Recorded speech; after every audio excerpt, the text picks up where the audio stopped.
La verdad es que ya eran dos artistas consagrados, uno en el ámbito de la pintura y el otro en el ámbito de la escultura, lo cual no implicaba que no hubiera cierta rivalidad. Y por esas cosas de la historia, ambos se dan cita ahí, entre 1503 y 1504, en Florencia, y se da la oportunidad de que pongan a prueba su talento.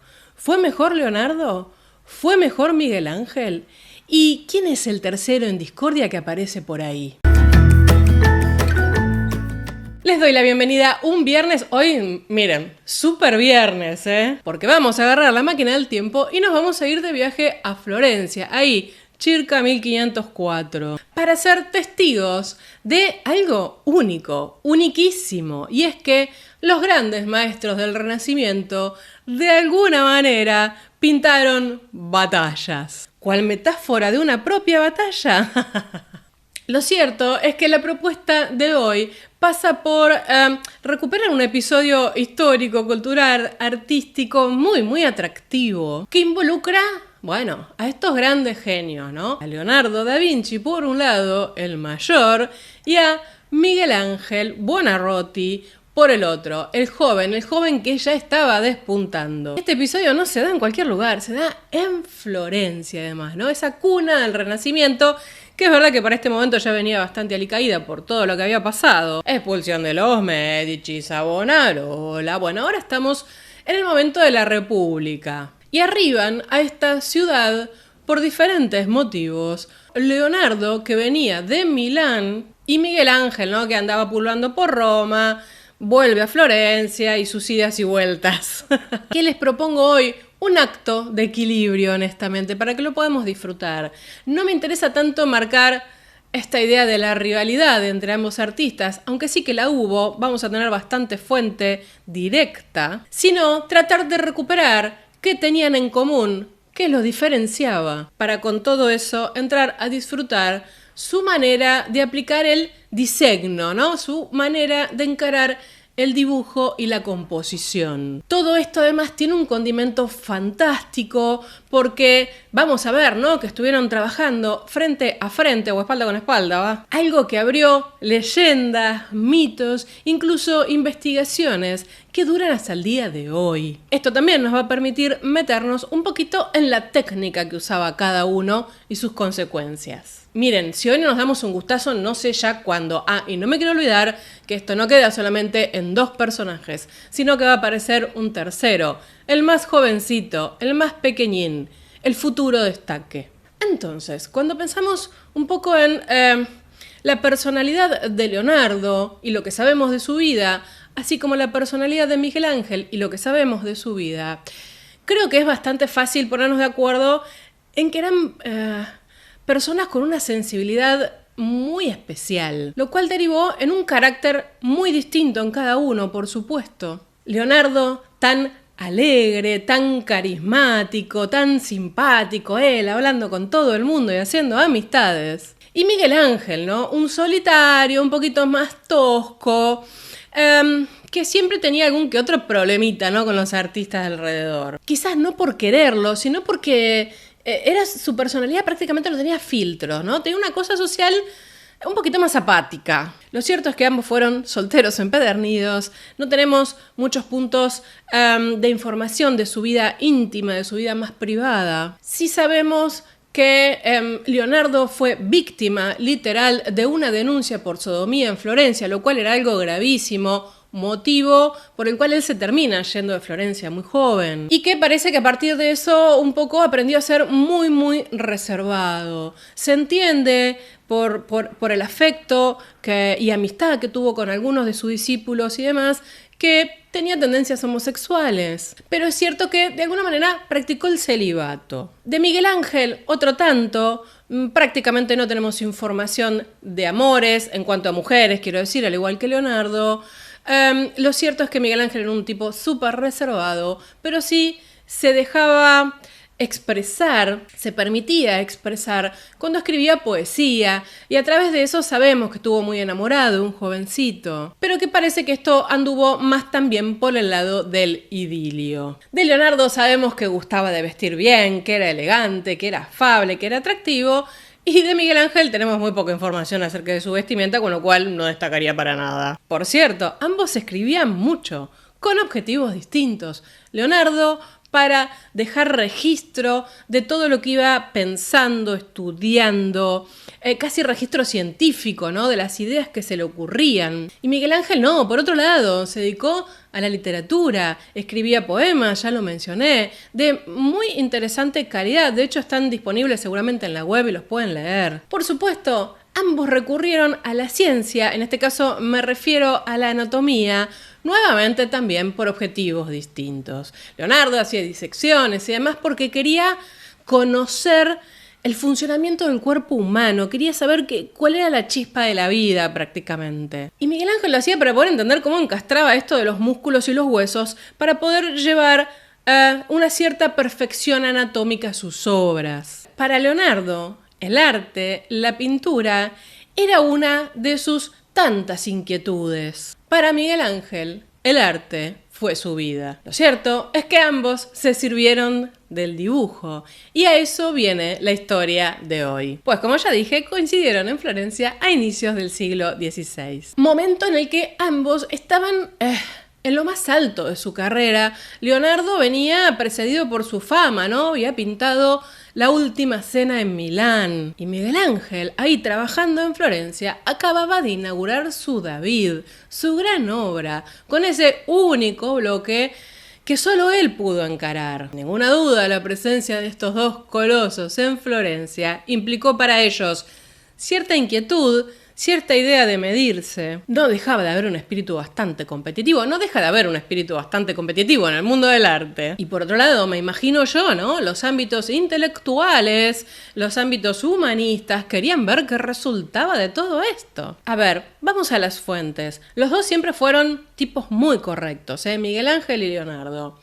¿Había rivalidad? Bueno, Vasari, que ya saben que levantaba todo el chismerío del barrio, nos dice que, en concreto, en la vida de Leonardo, escribe, había gran enemistad entre Leonardo da Vinci y Miguel Ángel Buonarroti. Ahora, tenemos un poco más, porque tenemos un episodio. Llega Leonardo a Florencia y se cruzan, lo cual dio espacio a una suerte de enfrentamiento público. Parece que Leonardo iba caminando ahí muy cerquita del Palazzo Spini y sucedió lo siguiente. Había un grupo de caballeros reunidos debatiendo un pasaje de la poesía de Dante. Llamaron a Leonardo para pedirle que se los explicara. Y dio la casualidad de que Miguel Ángel también pasó por ahí, y uno de los caballeros lo llamó. Y Leonardo dijo: Miguel Ángel se los explicará. A Miguel Ángel le pareció que se estaba burlando de él y respondió enojado: acláreselo usted, que diseñó un caballo para fundirlo en bronce y, al no poder hacerlo, tuvo que abandonarlo, cubriéndose de vergüenza. Habiendo dicho esto, dio la espalda y se fue. Leonardo se quedó ahí, rojo de ira. Eso dicen las fuentes. Hay cosas que no me llaman la atención. No es extraño que Miguel Ángel se tomara a mal cualquier cosa. Y bueno, es cierto que Leonardo quería recuperar la técnica del vaciado en bronce, que se había perdido desde la antigüedad, y la verdad es que, bueno, finalmente, a ver, Leonardo, nada, era un mundo de proyectos que a veces, o la gran mayoría de las veces, no llegaban a realizarse. Pero bueno, lo interesante es que Miguel Ángel estaba atento también a lo que hacía Leonardo, ¿no? Ahora, de repente, surge un encargo no para cualquier lugar, sino de la República de Florencia, para el Salón del Cinquecento, de los 500, se le dice en español, que a mí me parece que suena espantoso, en el Palacio Vecchio de Florencia, una sala donde se reunía la pomada, ¿no? Creo que hablamos de esto cuando hicimos la entrada de Vasari. Aclaro que cuando digo la pomada me refiero al poder político, ¿no? Poder político y militar. Y acá empieza la gran historia. Hacia mediados de 1503, Leonardo es citado, ni más ni menos que por Maquiavelo, para recibir un encargo. Un Maquiavelo jovencísimo, por cierto, que de hecho había hecho bastante fuerza para que Leonardo volviera a Florencia, por motivos militares igual, pero ya que está pintaba bárbaro, ¿por qué no le vamos a encargar algo? Leonardo y Maquiavelo firman un acuerdo para que éste pintara en una de las paredes del Palacio Vecchio la batalla de Anghiari. A ver, para esta república que se estaba estrenando nuevamente, era importante que en el salón justamente principal del ayuntamiento se registraran eventos históricos que fueran orgullo de Florencia. La batalla de Anghiari, ya la vamos a desarrollar un poquito más, fue una victoria de Florencia sobre Milán. Y también tenían otra batalla en mente que les parecía importante, que refería a una victoria de Florencia sobre Pisa. Me refiero a la batalla de Cassina. Estas eran batallas que habían sucedido un siglo y pico antes. Se disponían de dos paredes enormes, con lo cual inicialmente se le hace este encargo a Leonardo en el que se pone a trabajar. Leonardo ya contaba, ¿no?, con un poco más de 50 años de edad. Los florentinos sentían que era como su hijo de alguna manera, a pesar de que no lo habían tratado muy bien, por algo se fue. Pero bueno, había que renovar ese pacto y querían su suerte de última cena también, pero conmemorando una batalla que encima implicaba recordar que le habían ganado a los milaneses. Lo cierto es que Leonardo se pone a trabajar, empieza a hacer dibujos, empieza a hacer sus desarrollos creativos. Pasaba el tiempo. Ya se imaginan, para Leonardo era tan importante la batalla de Anghiari como cualquier otra cosa que estuviera ideando. Y encima, a todo esto, los florentinos se habían asegurado de que Leonardo tuviera todo lo necesario para que empezara y terminara la obra. Vale decir, le habían dado lugar para vivir, le habían dado lugar para trabajar en el claustro del monasterio de Santa María Novella, con lo cual él se pudo instalar cómodamente, empezó a recibir los pagos y tenía un espacio divino para poder diseñar y crear un cartón que tenía que ser enorme, para después pasarlo a la pared cual fresco, ¿no? ¿Qué pasó? En la medida en que se pone a estudiar la idea de la batalla y la composición, empieza por la tangente, ¿no? Empieza a estudiar el movimiento de los caballos, empieza a estudiar el movimiento de las articulaciones del ser humano, hace anotaciones, a la vez que está trabajando en la Gioconda y en otras obras que se le habían encargado. Pensemos en esta personalidad de Leonardo, estos tipos que hacían un poco de todo, que todo lo inquietaba, que todo era digno de investigación, con lo cual los estímulos para dispersarse eran bastante amplios. Motivo por el cual Maquiavelo, que de tonto no tenía un pelo, dijo, bueno, vamos a meter más presión, vamos a hacer un nuevo contrato. El anteriormente mencionado señor Magnífico decidió que Leonardo da Vinci tiene que haber terminado completamente dicha obra y debe haberla perfeccionado para el final del próximo mes de febrero, sin excusas, discusiones o retrasos. Y Leonardo recibirá en pago cada mes 15 florines en oro. Pero también se les ocurrió otra idea.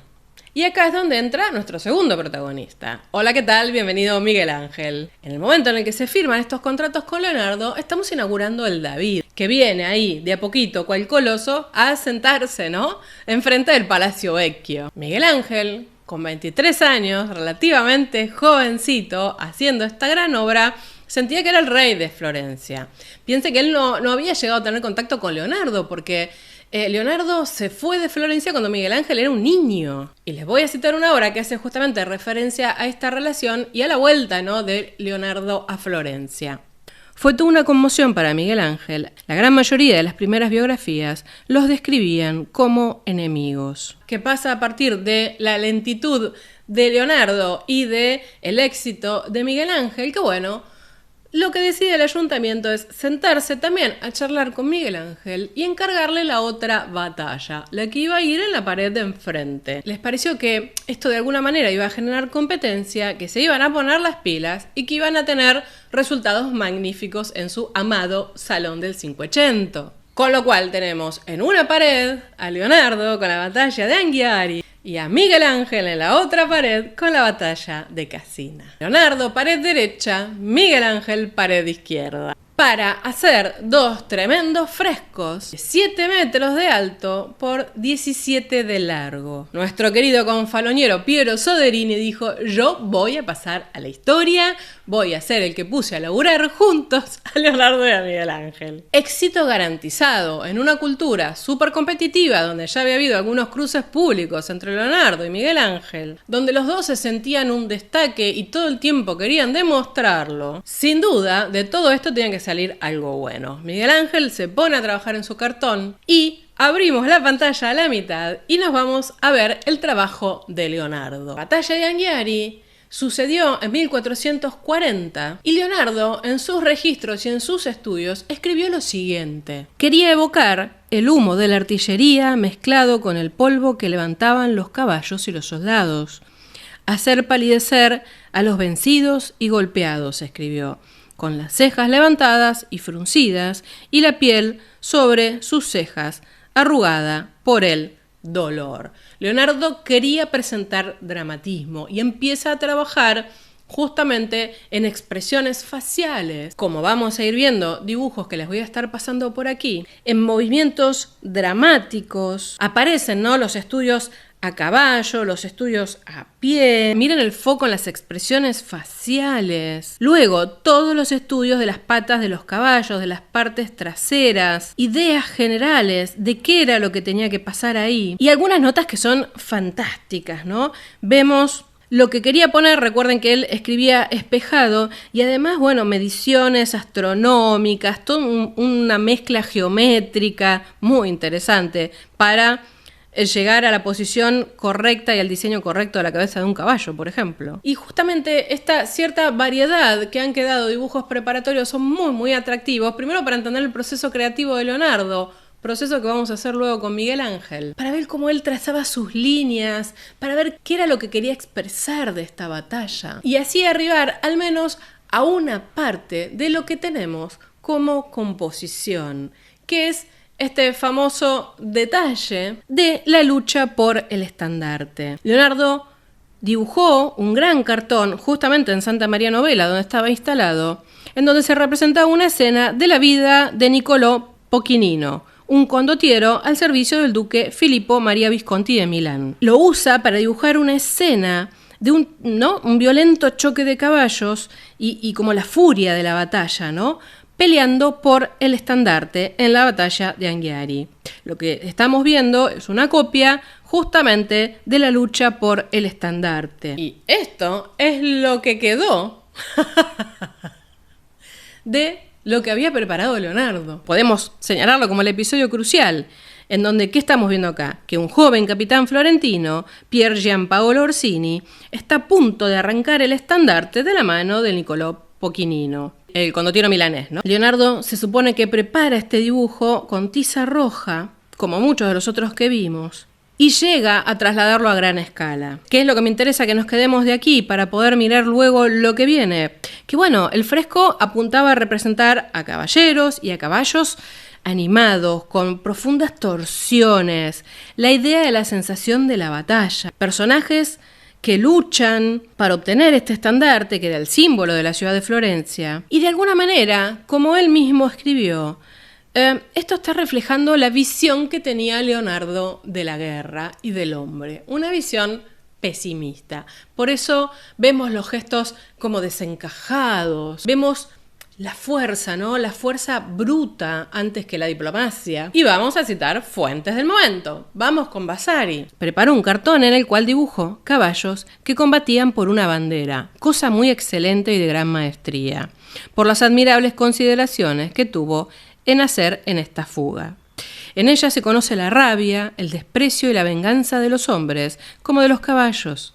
Hay dos que se trenzaron con las patas delanteras, con gesto de venganza con los dientes que hacen que aumente el combate por la bandera, apresada por las manos de un soldado, mientras con la fuerza de los hombros pone al caballo en fuga, vuelta con el cuerpo, agarrado al asta del estandarte, para deslizarlo a la fuerza de las manos de otros cuatro, que dos lo defienden con una mano cada uno, y otra en el aire con las espadas intentan cortar el asta, mientras que un soldado viejo con un gorro rojo al gritar tiene una mano en el asta, y con el otro un alfanje e intenta cortar de un golpe las dos manos a los dos, que con fuerza, apretando los dientes, intentan con muy orgullosa aptitud defender su bandera. En tierra, entre las piernas de los caballos, hay dos figuras en escorzo, que combaten, mientras que uno en tierra tiene encima un soldado, quien eleva el brazo cuando puede con fuerza, para clavar en la garganta el puñal para matarlo, mientras con las piernas y forcejeando con los brazos, lo que puede para no morir. No puede expresarse los dibujos que Leonardo hizo en las prendas de vestir de los soldados,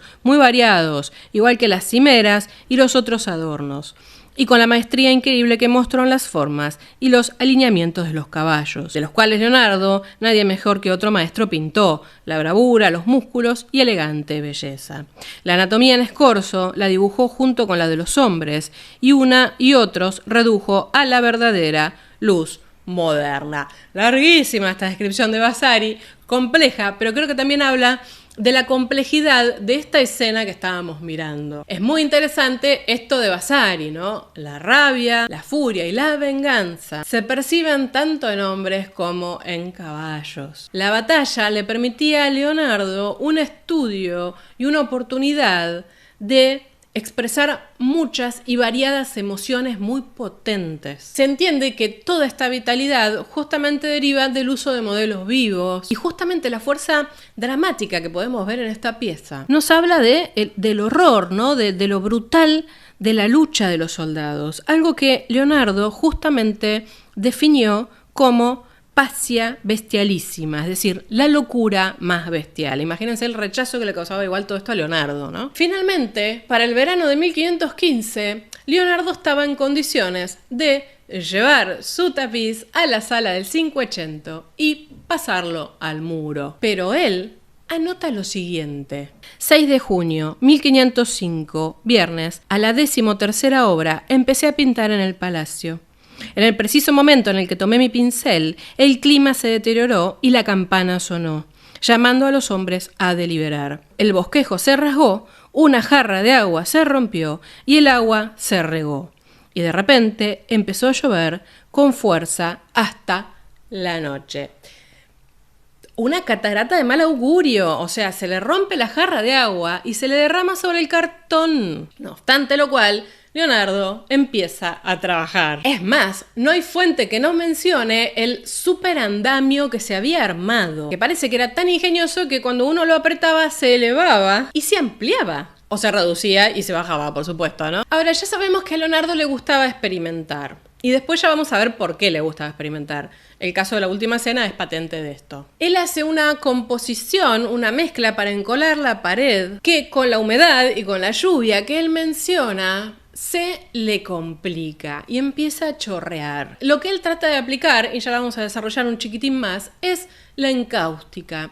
Leonardo no se llevaba bien con el fresco, que era ideal para la Toscana. ¿Por qué?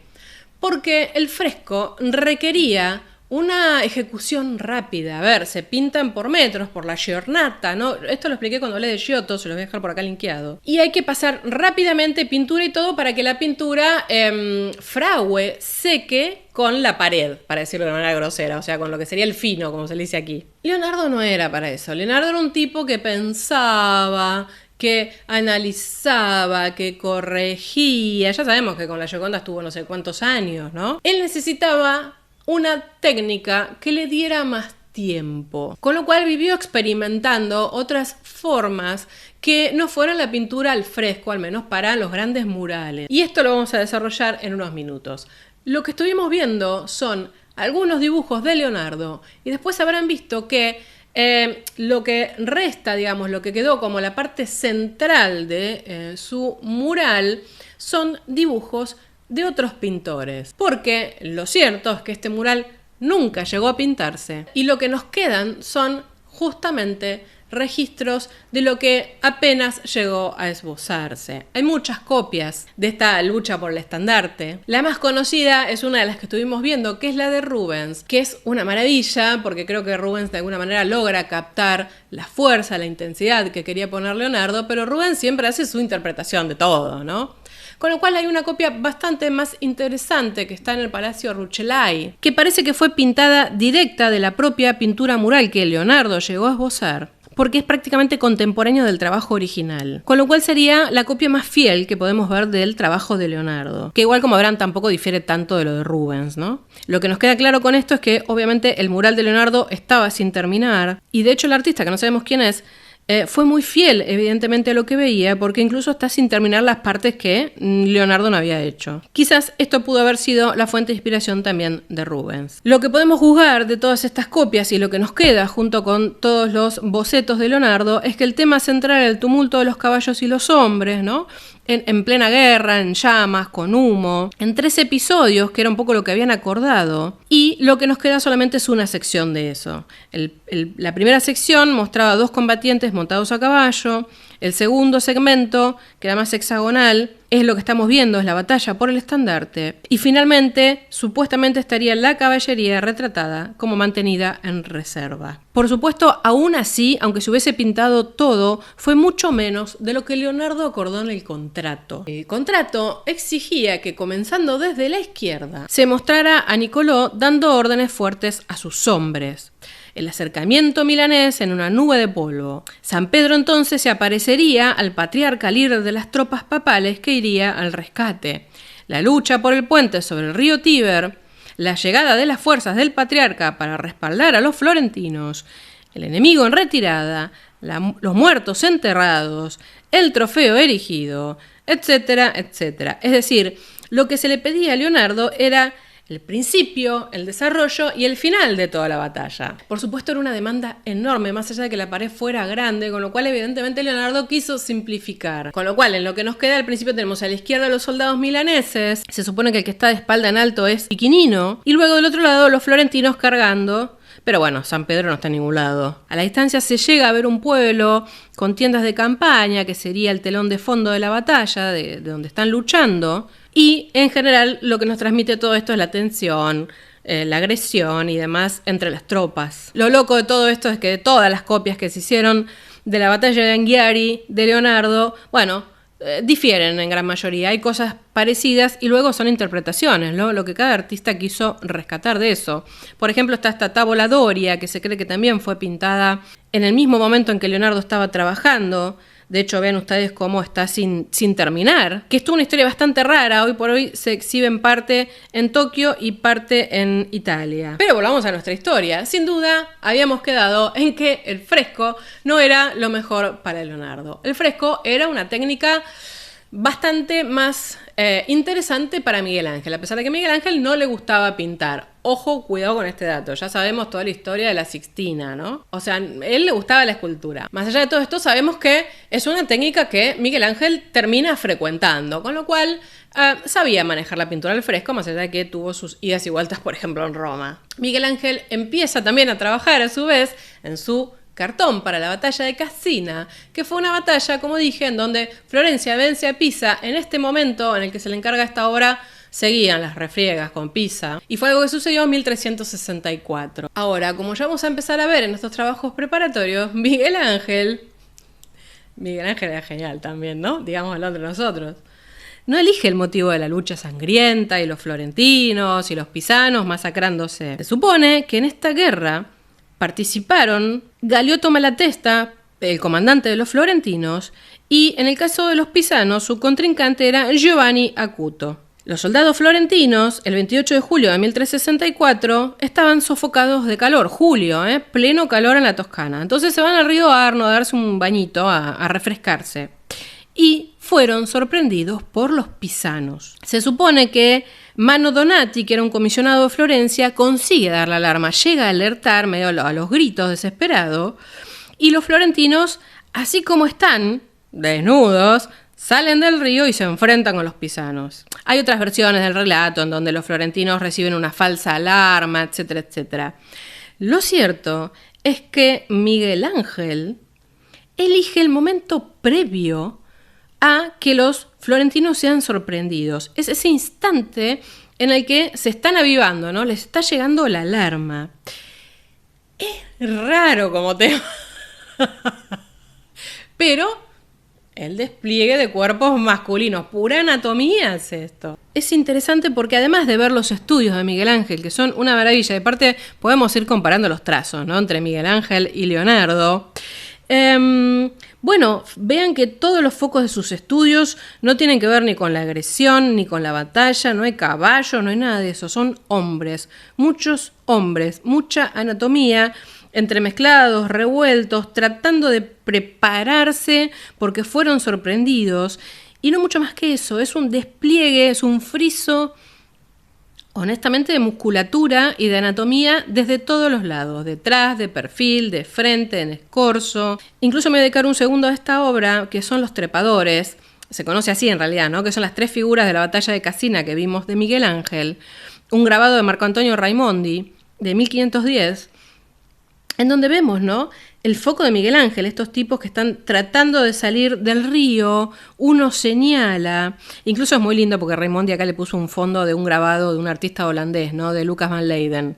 No tiene nada que ver, pero Raimondi como grabador nos salvó la vida con un montón de cosas, la verdad. De hecho, lo recuperamos cuando hablamos de El sueño en el Renacimiento, que también se los voy a dejar por aquí linkeado. Como fuere, estas figuras tan atractivas, estos cuerpos tan monumentales, la variedad de gesticulación también, ¿no? Como que Miguel Ángel buscó, al igual que Leonardo, pero en otro lado, la expresión humana, pero más corporal en términos de perfección anatómica, me da la sensación. Decía yo para ver los trazos, ¿no? Esos trazos gruesos, las sombras, o sea, los dibujos son toda personalidad, ¿no? Tanto para Leonardo como para Miguel Ángel. Miren ustedes lo que es la composición, ¿no? Es casi como un trapecio en donde se despliegan todas las figuras de izquierda, derecha y centro, como con distintos triángulos.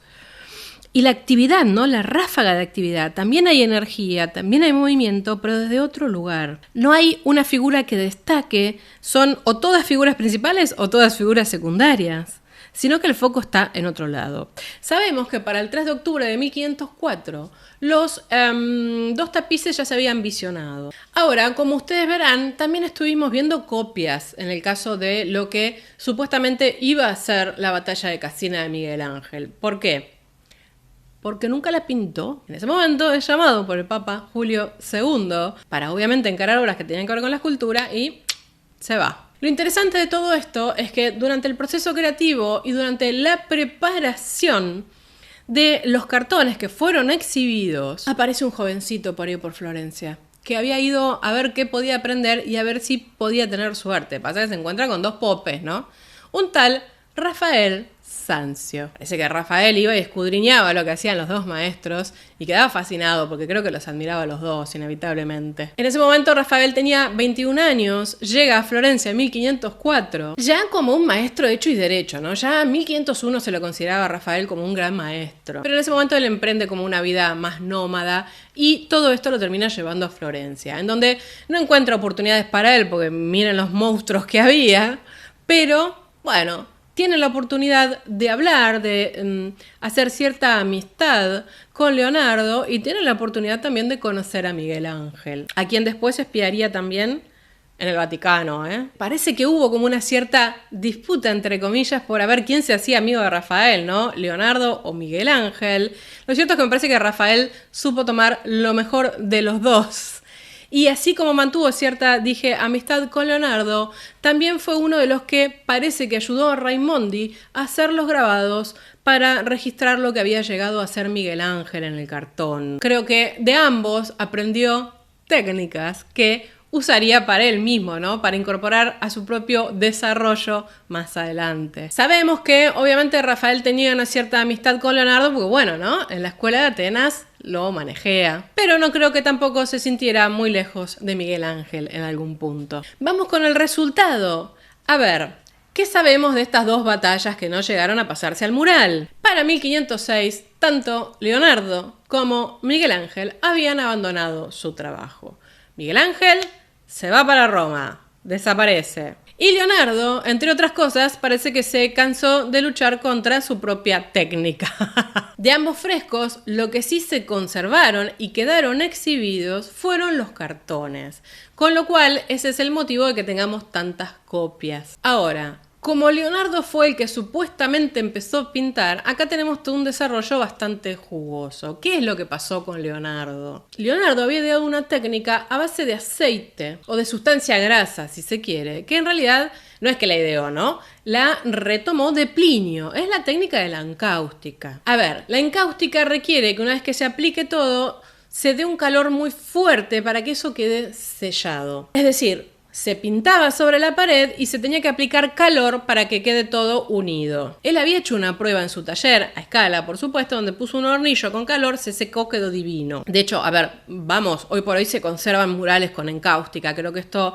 lo mencioné cuando hablamos de las técnicas de pintura, de composición. Es decir, que al pobre Leonardo hasta acá no lo podemos acusar de nada porque se había tomado el trabajo de hacer una prueba en su taller y demás. Aplica una capa de yeso granuloso, que era ideal para que se adosara la pintura. Se añadía una capa de brea resinosa y calor. Pero entre el tamaño y quizás no haber leído del todo bien a Plinio, los colores se empezaban a derretir. ¿Qué hace Leonardo? Es un fuego mucho más grande, mucho más fuerte, pero se le seca una parte y la otra parte no. Con lo cual se le hizo todo un pastiche, para decirlo elegante. Ahora, como dije, quizás no leyó del todo bien a Plinio, porque Plinio, cuando habla de la encáustica, dice lo siguiente: aquellos entre los colores que requieren un recubrimiento seco, cretáceo, y se niegan a adherirse a una superficie húmeda son Purpurisum, Indicum, Caeruleum, Milinum, Oropiment, Apianum, Ceruse.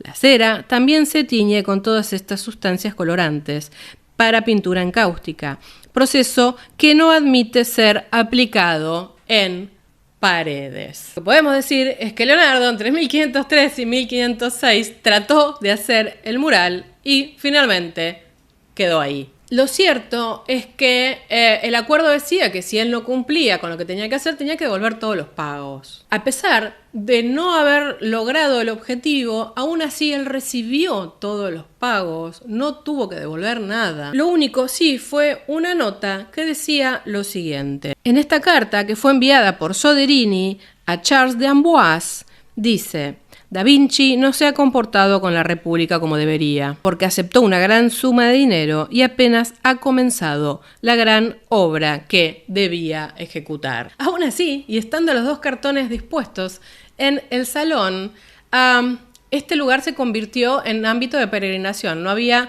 nadie que no quisiera ver los cartones. El que más duró allí fue el de Leonardo y fue...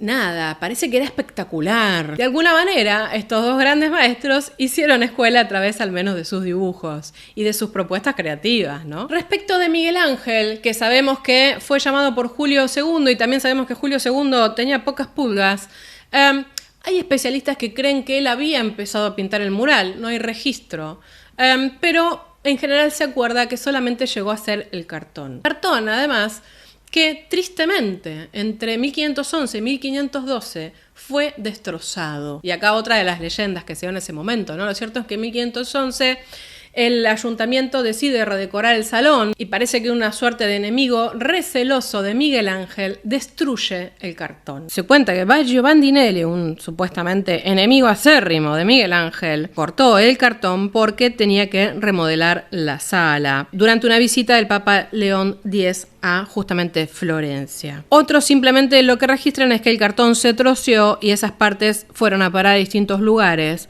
y no se sabe hoy nada de él. Lo cierto es que de los dos cartones no queda nada, absolutamente nada. ¿Qué tenemos de fuente de la época que nos habla de lo que implicaron estos dos cartones? Bueno, por un lado, a Vasari, ya se imaginarán. Cuando vieron este esbozo, los otros artistas quedaron rendidos de admiración y atónitos, porque era una revelación de la cima que el arte del dibujo podría conseguir. Aquellos que han visto esas inspiradas figuras declaran que nunca han estado superadas por ningún artista, ni siquiera por Miguel Ángel, y que nadie nunca conseguirá alcanzar esta perfección en relación o en comparación a lo que había dibujado Leonardo. Por otro lado, Benvenuto Cellini en su biografía dice lo siguiente: lo que pasó al final es que estos dos gigantes bosquejos terminaron colgados uno al lado del otro, y mientras estuvieron ahí, estas obras inconclusas fueron la escuela del mundo. Todos los artistas iban a verlas. Años más tarde, y ahí entronca la historia con Vasari, Giorgio Vasari fue convocado justamente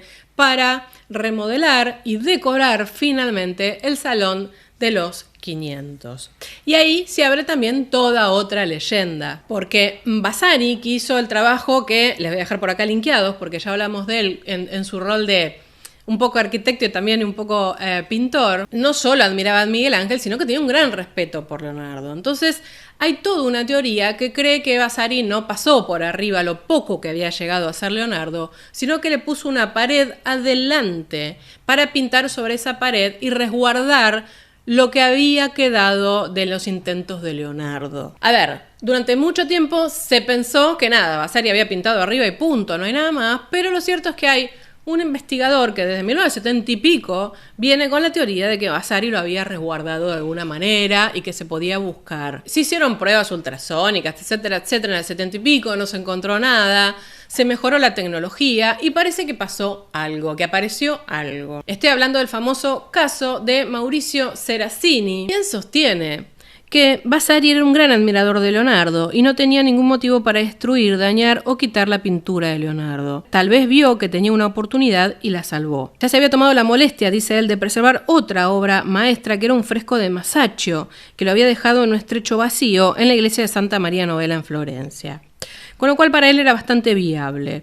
Cuando hace una suerte de estudios y análisis, él encuentra que Vasari, en la batalla que le tocó pintar, que era la batalla de Marciano en Valdichiana, pone a un soldado con un estandarte verde con las palabras Cerca trova, es decir, el que busca encuentra, algo así. Se supone que para él esto era una pista de que Vasari había dejado atrás de esa obra el mural que había hecho Leonardo. Se hacen en un momento técnicas no invasivas admitidas por el gobierno de Florencia, de alta frecuencia, cámara termográfica, etcétera, etcétera, para investigar todo el salón y parece que se llegó a ver algo detrás justamente de este fresco de Vasari. Y también un hueco entre este fresco de Vasari y la pared de atrás, de 1 a 3 centímetros, según se informó. Esto fue para inicios de los 2000. En el año 2002 se corta esta investigación porque un grupo de artistas, intelectuales y demás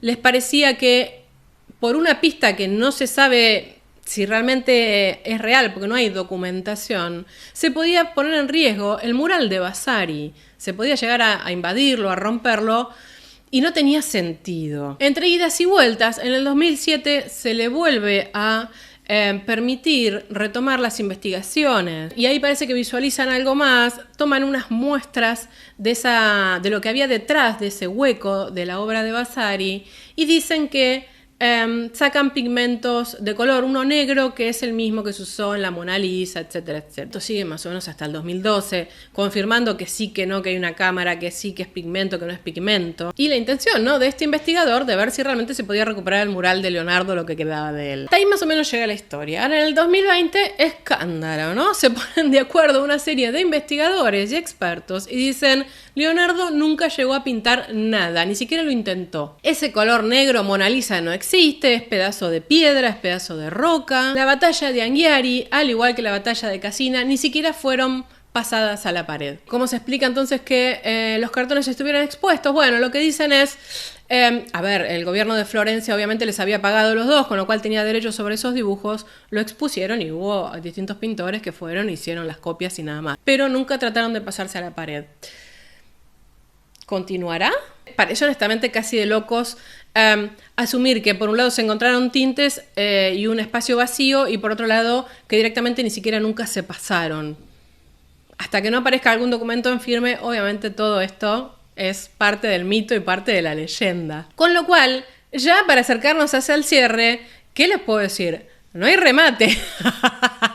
Esta historia se remata a sí misma. Creo que realmente sí podemos ver que ambos artistas se esforzaron en hacer composiciones que los distinguen. Creo que de haberse llegado a pintar esos murales hubieran sido algo exquisito. Y creo que el ganador de todo esto fue Rafael, que aprendió como loco y que es una síntesis magnífica de ambos. Por lo demás, tenemos un final abierto. Hasta aquí la entrada del día de hoy. Espero que les haya entretenido la historia, hayan podido disfrutar de los dibujos, que por suerte nos quedan algunos dibujos preparatorios de mano ahí, de Miguel Ángel y de Leonardo. Creo que esa mini comparación de las personalidades nos ayuda incluso a poder visualizarlos a través de sus dibujos y sus composiciones. Y me callo de una buena vez. Ya saben, si les gusta este contenido, me regalan un like, y más sobre todo si les gustó viajar a Florencia 1504. No olviden de suscribirse al canal, les dejo mis contactos de redes, también la página web y toda la información acá abajo en la cajita de descripción. Nos vemos el próximo viernes. Me encantó contarles esto hoy,